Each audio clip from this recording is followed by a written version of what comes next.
Hello and welcome to Group 3's introduction of the financial analysis for MD Anderson Cancer Center. Our presenters today are Julissa, Avilla, Troyesha Carter, Jill Gregory, Derek Henshaw, and Jessica Rivera. Troy will be overviewing our hospital intro and overview, Julissa the financial and operational overview, Jill will be doing our financial and operational analysis, and Derek will be giving us our summary and recommendations. So to start off, we'll start with Troy for our hospital introduction and overview.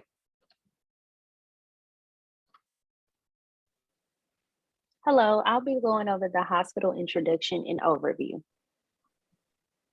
The University of Texas MD Anderson Cancer Center was created in 1941 and is a national organization. In 1941, the Texas legislature authorized the University of Texas to establish a hospital for cancer research and treatment. The institution is known today as the University of Texas MD Anderson Cancer Center. MD Anderson has been considered #1 in the U.S. News and World Report's ranking in hospital cancer care. The institution is a part of the University of Texas system and is managed under a nonprofit structure, 501c3. MD Anderson's mission, vision, and core values.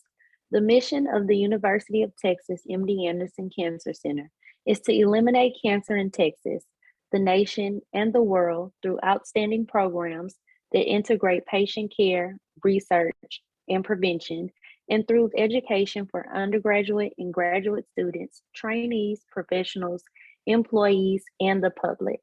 The vision states, "We shall be the premier cancer center in the world based on the excellence of our people, our research-driven patient care, and our science. We are making cancer history."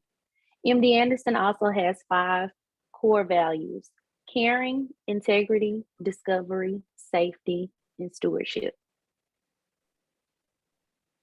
A few quick facts from fiscal year 21 for MD Anderson are: they've serviced 174,126 patients. They've had 1.5 million outpatient visits, 743 inpatient beds, 22,977 surgeries. MD Anderson has also spent approximately $1.3 billion in research for the year 2021. That concludes the hospital intro and overview. Thank you so much, Troy. Now we're going to move on to Julissa for our financial and operational overview. Julissa? So being that MD Anderson is ranked as #1 cancer hospital in the nation, according to U.S. News and World Report, competitors are organizations like Memorial Sloan Kettering, who is actually #2, and the Mayo Clinic, who is #3. These hospital rankings are generated by evaluating data from about 5,000 hospitals. They must be nationally ranked in a specialty. They must excel in caring for the sickest and most medically complex patients. MD Anderson does have a larger employee pool and a larger annual revenue as compared to Memorial Sloan Kettering, with the difference of 5,045 employees and about $2.3 billion in revenue. MD Anderson advertises its environment as a comprehensive cancer center that offers support for dealing with the emotional and physical effects of cancer. Integrative and complementary therapies are offered to help relieve pain and stress while promoting calm and well-being of the patients. Due to MD Anderson being a cancer-specific hospital, its patient mix is based on treating or preventing cancer. MD Anderson's local market has a worldwide footprint, and patients are from all over the world who then travel to be evaluated and treated at this organization. Admissions were greater for MD Anderson than Memorial Sloan for the past 3 years, which has led to increased amount of billed patient days, higher census, and longer average length of stays. A basic overview of the financial environment at MD Anderson can be viewed here. As you can see, there have been significant changes over the last 3 years, with revenue increasing overall in most areas, such as restricted grants and contracts, philanthropy, and gross patient revenue. But they have also seen some loss in revenue from specific areas, such as state-approved general revenue and auxiliary income. And that is the end for financial environment overview. Thank you so much, Julissa. Now we're going to turn it over to Jill for our financial and operational analysis. We conducted financial and operational analysis for MD Anderson and its competitor, Memorial Sloan Kettering. I'll be referring to them as MDA and MSK respectively. Analysis of the financial documents of each institution yields a lot of information that gives a total picture of the financial health of the facility. The information is expressed in the form of ratios that are simply decimal numbers. These ratios are in the 4 categories of profitability, liquidity, debt management, asset management. We'll go through each one of these categories and you can see the numbers where for MDA in 2019, MDA 2021, and MSK in 2019, we left 2020 out due to it being a pandemic year and the numbers were inordinately skewed. Profitability is the net result of a large number of managerial policies and decisions. So profitability ratios provide one measure of the aggregate financial performance of a business.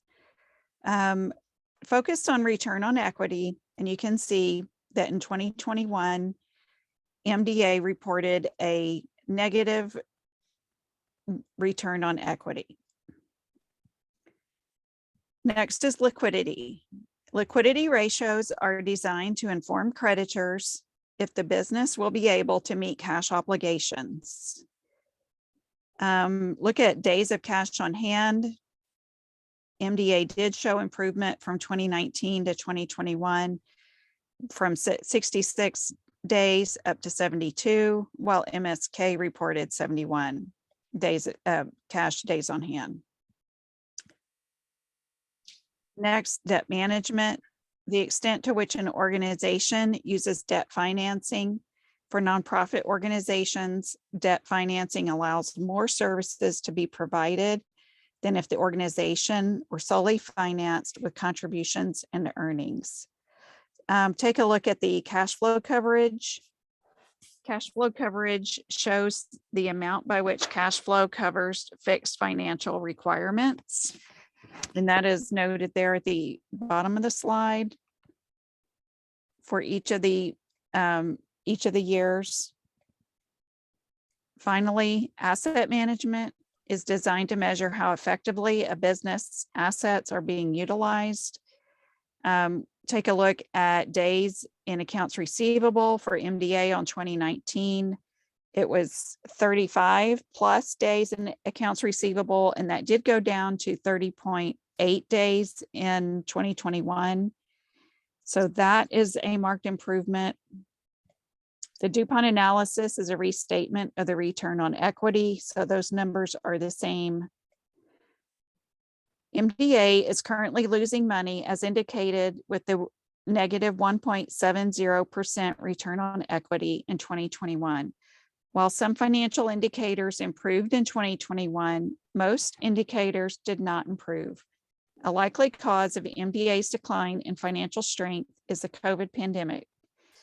MDA can improve its financial strength by reducing costs and increasing income. Curing cancer comes at enormous expense that cannot be solely reimbursed through insurance payments.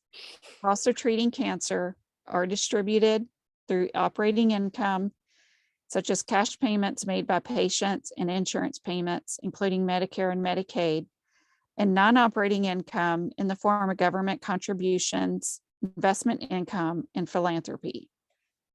And now we'll turn it over to Derek for summary and recommendations. Thank you.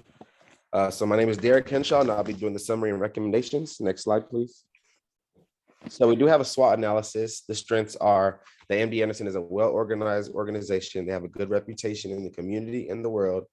They are actually ranked #1 in cancer care. The weaknesses that could be affecting them in financial security would be losing money, expensive operating expenses, and that is because due to the pandemic that they have started to have expensive high costs for their patients, which in turn could hurt their business. Opportunities that they do have are they do have research departments that yield patients and seek out to learn new treatments and therapies to cure cancer. Threats would be loss of funding, loss of pandemic exceptions, expanding too quickly and slowly, and loss of reputation, which ties into the weaknesses when I was speaking about the pandemic hurting their business. Next slide, please. For the summary, MD Anderson is a nonprofit organization, meaning the funds for services are returned to the hospital for its operations and are recycled that way. One way to fix the problem of losing money would be to reduce cost, but it sounds easier said than done. Since 2019, MD Anderson has watched the occupancy level go down increasingly, and this could be due to many things such as the pandemic, COVID-19, or the boom of or lack of insurance in patients. MD Anderson could face more hardships due to the national public health emergency coming to an end. This will cause many to lose their access to Medicaid, and this will impact many hospitals around the nation like MD Anderson that are nonprofit hospitals and organizations. Next slide, please. This is the revenue cycle management process that we came up with to help build their financial drive.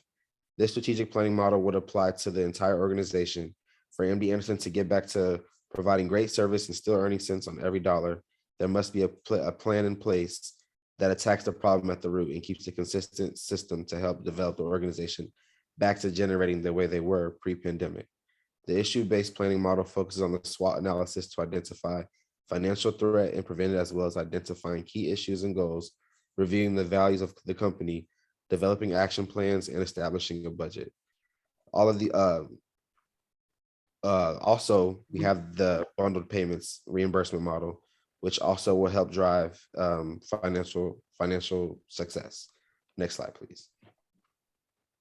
The healthcare reimbursement model that we came up to help MD Anderson would be the bundled payments. Bundled payments are tied into the provider contracts with insurance carriers. The reimbursement is tied to the expected cost of episode of care. For MD Anderson to improve financial strength, we are introducing bundled payments package for the physicians at MD Anderson to have their power and ability to reduce costs themselves. Providers are only rewarded based on the expected cost and not any services that are unsuspected. If a patient has any unsuspected procedure, then the provider is at will to reduce cost based on the severity of the situation. And this in turn will drive patient retention, hopefully can help their financial drive. Next slide, please. And the recommendation that we have for MD Anderson would be to increase income and services, obviously to decrease costs, increase income to physicians, and to drive non-operating income to help on the back end. Non-operating income is just operations and services that you can charge for that aren't services to a patient that can earn the hospital money as well. A combination of these three things would be extremely helpful for the occupancy and patient increase, as well as financial drive for MD Anderson. And that is all we have for the PowerPoint today. Thank you for tuning in. Hopefully it was informational for you all. That is it.